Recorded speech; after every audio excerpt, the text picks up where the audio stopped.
when the Israeli state is launching bombings and killings against tens of thousands of children and women, and the British Labour Party supports the murders carried out by Israel in Gaza, and is under the pay, as is Rishi Sunak, in the pay of the Israel lobby in Britain. The Israel lobby in Britain, the Israel lobby in America, dominates politics in America and Britain. Unfortunately, that's the case. So until that's broken, of course you can't be happy. And until there's a genuine alternative elected in Parliament, you also can't be happy. I disagree.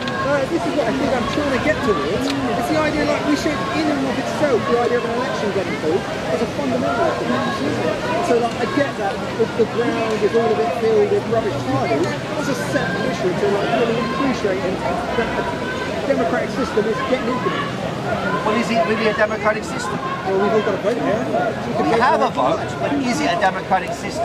If the entire structure of politics, so for example, the Labour Party is supposed to represent the working classes. That's what Rishi Sunak is saying. That's what the Labour Party was founded for. It's based on the trade unions. It's supposed to represent the working classes. It has a bureaucracy, it has a machine, it has a party operation, and therefore when an election's called, they're able to mobilise resources rapidly in order to appear on the ground and to appear to be a natural candidate for the alternative government. The mass media says that, political apparatus says that, social media would say that, the mainstream media would say that. Everything is designed to promote the idea that Keir Starmer, and business, by the way, that Keir Starmer is the automatic, self-appointed, or better said, anointed leader of Britain on July the 4th. And in all likelihood, that's what will happen. Now, if you then turn around and say, that is the democratic process, I think you are mistaken.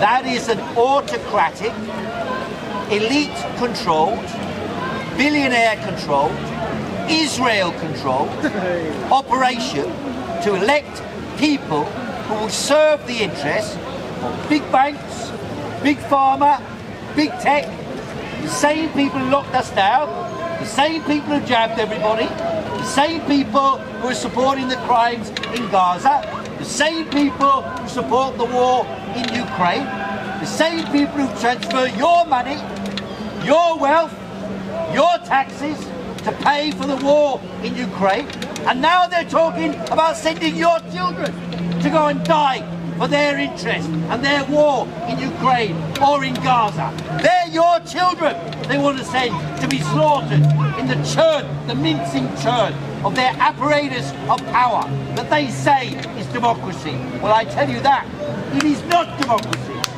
It is a dictatorship of big business, big pharma, big tech controlling society. That's what actually exists in our society. And only to the degree that we challenge that and break that do we actually express ourselves in this election.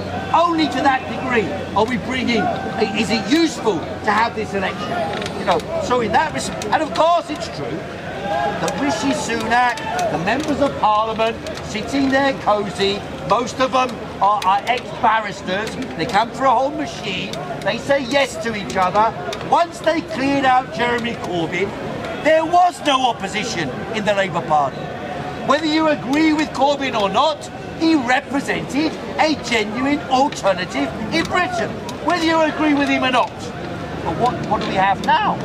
Tweedledee and Tweedledum sitting in Parliament, and that's why I say either the Workers' Party or independents standing against Labour and the Tories, those are the only alternatives in this election worth even contemplating standing for, worth even contemplating voting for. The rest of it is all bullshit. Bullshit to represent, to make you think you live in a democracy, make you think you have some control. But as soon as that vote is cast, and as soon as the Keir Sunak government is created, or the Rishi Starmer government is created after the 4th of July, back to your homes you go, all your power is gone, and whatever new panic they create